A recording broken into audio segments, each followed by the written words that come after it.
Most people think that luxury means luxurious finishes, but you'd be surprised. Sometimes it starts much sooner than that, and it starts with your neighborhood. Today, we have Vic with Singham Homes, and Vic is a builder and a developer of luxury custom homes right here in Westfield, New Jersey. So we have a couple of questions for you. What does it take to build a $2 million home? I think what's really important is the planning stages and getting started right from the design phase and selecting the lot, what location, and then getting into the floor plan. And I think that's where you see the most value added is in the layout.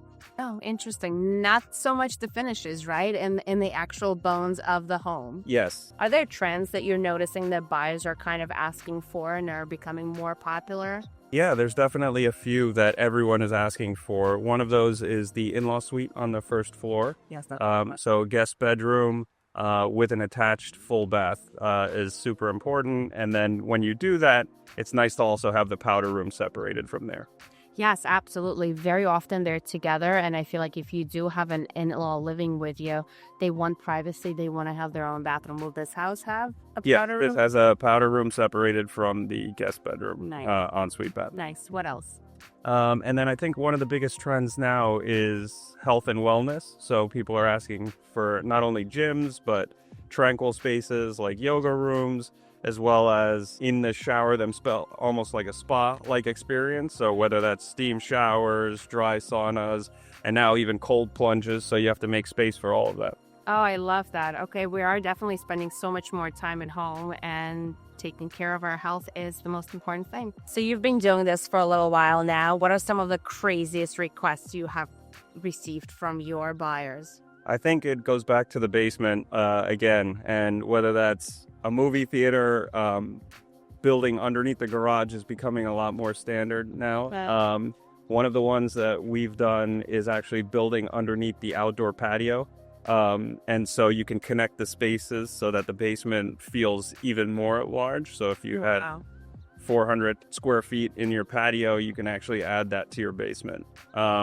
And then I guess even more crazy is trying to do the basketball court in the basement, which means you have to go another 6 to 8 feet and you have to worry about the water. So what's the ceiling height for a basketball court? The minimum is 16 feet 8 inches. Okay. So And I know because I tried for my own home. of course. And then the water becomes an issue because New Jersey has such a high water table. Exactly. So now you're below water table. So how are some of the ways that you would fix that issue? It's making sure that you have the appropriate drainage on the inside, outside, perimeter drains. It's having additional sump pumps and backup systems to manage all of that. Another very expensive feature that you don't see because it's not shiny and glitzy, but it's so important, right? If you want certain things. And yeah, just the water management here in New Jersey is super important. One, for sure, for sure. Vic, how many square feet is this house behind us? So on the first 2 levels, it's 4,500 square feet. This home, the attic ceiling is actually 9 feet. So you get a very different feel on the 3rd floor. And then about 2,000 in the basement. Nice. Incredible. It's really beautiful. You did a great job. How long did a project like this take you from the moment that you broke ground to completion? So once you have the permits back, and that can vary from town to town, the true build time is approximately 8 months from starting on the foundation. That can vary. You can go a little bit faster, but when you building a custom home like this, you want the flexibility to be able to walk it, feel it, make minor changes. I mean, you can make major changes as well, but that'll add to the timeline. But on average, you're about 8 months plus or minus. Okay. What is one thing that you would tell your buyer if you were not worried about them getting upset at you? Like, you absolutely need for them to know about this. Like, what is this one thing that you need to? Don't hesitate to ask for whatever you want. Oh, because you never know what the answer is, right? Exactly. And so, it's only a question of time and money. And so anything can pretty much be done. It's just a question of time and money. I feel like that's life in general. When you see these homes online and you wonder why they sell for $2-3 million, is it really just about the square footage? It's really not. It's about the craftsmanship and the professionalism and the dream team that goes behind this entire project, right, Vic? Yeah, that's exactly right. At the end of the day, really what's selling the homes at these price ranges is the feeling that you get when you walk in the door. And that's something that you don't really see online, whether it's through MLS or Zillow or whatever website you're using. It's the feeling you get right when you walk in. And what goes into that is a number of things. It could be the layout. It could be the practicality of the space. Some people like certain things a certain way. It could be something as minute as making sure you have 4-foot walkways around the center island, because you know that that's going to be the space that you spend the most time. So all these things go into the feeling of a custom home, and that's why you see these higher prices in the $2 and $3 million range. Like, will you show us around? Yes, definitely. Okay, Let's go. let's go. This house, I see already without even like seeing the finished product. You got arches going. Yeah, I know. And So- we had to take one down, unfortunately. We're making it bigger. That whole thing is going to be an arch. And I love that. That's just like a detail that you don't really see people invest in or just Yeah. even care about, but it does make it a lot more special. So tell me, all hi-hats, right? Yep. And then how many windows do you have in here? It's too much to count. So you'll see that there's a couple things. It's not the number of windows, it's the size of the windows And the quality. and the quality. So, I mean, these are Anderson 400. They didn't have to be customs, which you'd go in the higher Anderson series. But if you look at, they're custom from the sense of the bigger sizes. So Yeah. it's almost floor to ceiling windows everywhere. You know, this design is a combination of the modern and the traditional. So they actually didn't go with the modern linear fireplace. Okay. They went with like a more Traditional. traditional looking, but they'll have a nice cast stone mantle that goes around it. I love that. So what do we're sitting in the living room, right? So Or this is kitchen, that's the Kitchen. family room. family room, okay. And then Eden. So here, as you can see, we already have the arches. Yep, I love it. These will be all panel ready appliances. So you're gonna get a nice appliance wall across here.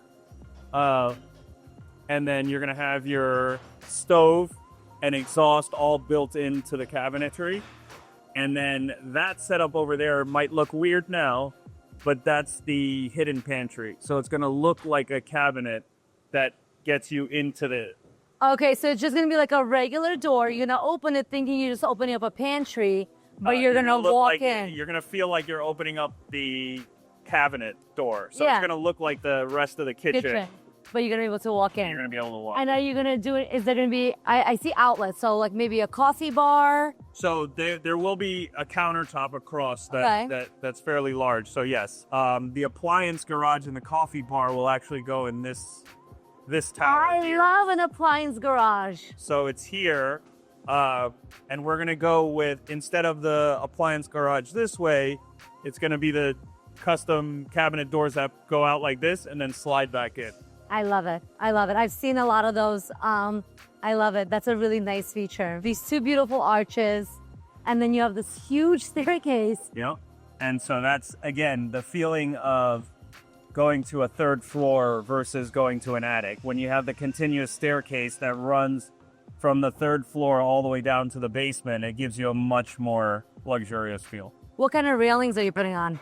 So it's going to be the black balusters, and then this home will have all white oak floors, so you're going to have the white oak railings that go around. Beautiful. What is the porch gonna look like? You have saw iron. Like what's the So it'll be, railings? so there's no railings. So the rule is a certain height off of grade. Okay. So you want to stay within that height limit. I think it's 30 inches.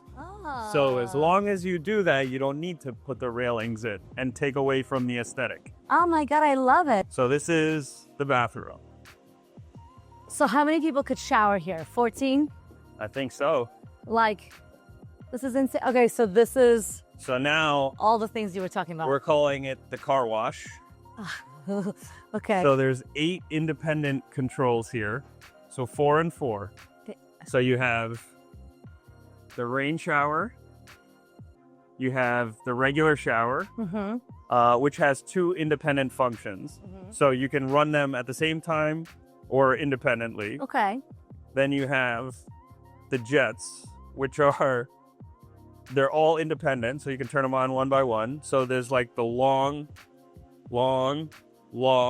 and then I think these are called knee sprays. So like if you have really dirty kids coming home from soccer, this is where you would want to throw them in and just have them get hosed down. Talk to me about this whole, So the actual foundation of this. So this is fiberglass, right? Okay. So you can either use the vinyl liner or the fiberglass. The fiberglass is a little bit more concealed. And so there's no water. If it ever leaks through, it'll never go through. And then you have a shower curb that's going around. So these two sides are going to be glass, but you still have some privacy in the shower because you won't actually be able to see. Have you ordered your tile already? No, I have not. Love to see it. So what is this? So this was originally supposed to be a linen closet or like a small closet within the primary. Okay. But it's going to be a makeup area. Where am I now? So now you're walking into the primary bedroom. Incredible. This is incredible. I love this window. Yeah. I mean, come on. This is the closet. This is... I mean, people get confused whether this is the actual bedroom, but it's not. So let me ask you a question. It could be. I mean, it has a tray ceiling. It has a tray ceiling. It has a tray ceiling. So it's going to be all custom cabinetry for the closet. So would you say that's an upgrade? So like from your normal builds? Yeah, of course. Yeah. So there's two things here. One, the size, and then two, the actual closet material. So are you putting an island in the middle? there'll be an island there. That's the power to the island. And then this is a coffee bar. Of course you have a coffee bar. So it'll be a primary cooler and sink. Because you don't want to go all the way down to get your coffee. Nope. That's Vic's signature style, though, to put an ensuite. And then laundry. You got a very nice size laundry. This is a huge laundry. Yeah. What kind of... It's a huge laundry. I actually wouldn't mind doing laundry here. This is not a third floor. This is not an attic. Yeah, it's not an attic. So what is this? Is this still a bedroom? Is it a guest bedroom? I mean, it could be, but it's not. It's not set up for a bedroom. So it's set up for this to be an office area and then like just an open rec space. So there'll be a TV up there. Okay. Or I mean, with this if you wanted to convert it to a bedroom, you could. Yeah, so this is 9 feet, or 8. Yep, 8. And then here's your movie theater. Marina, the movie theater. The movie theater. So this space is set up to be almost like a lounge. So we'll put the bar across the front. Okay. So you could be standing, watching. People could be hanging out. Then you can step down. So that's the first row of seating. And then you go down to the bottom level, and that's another row of seating. And then you have the screen up there. So one of the things that people are asking for is what? So like besides the gym, besides the saunas, what are some of the other things that people are asking for? One of the big ones, especially post-COVID, when everyone was at home, they want to finish out the outdoor backyard space. And here you have a nice covered patio. So you're going to have heaters on either side. You have fans. So all seasons you're covered. And covered from the rain. A lot of people put TVs hanging, or there'll be a fire pit right there where that gas line's coming out. You're also going to have an outdoor kitchen on that side. Beautiful. So these types of outdoor spaces are in high demand on custom houses. So you just never have to leave. You never have to leave. You literally have everything you need right here. And then do you think this lot is pullable? Yes, for sure. So based on the requirements, you need 15 feet setbacks. Okay. We love this. Thank you so much. Yeah. I can't wait to see it finished. We're super excited to see all of it. What would you say is your biggest challenge in building right now? For sure, it's finding the lots and just running the numbers to see what you're willing to pay for them, because you're getting end users who will buy it and fix it up themselves, competing with builders who want to knock houses down, and so the price just keeps going up and up.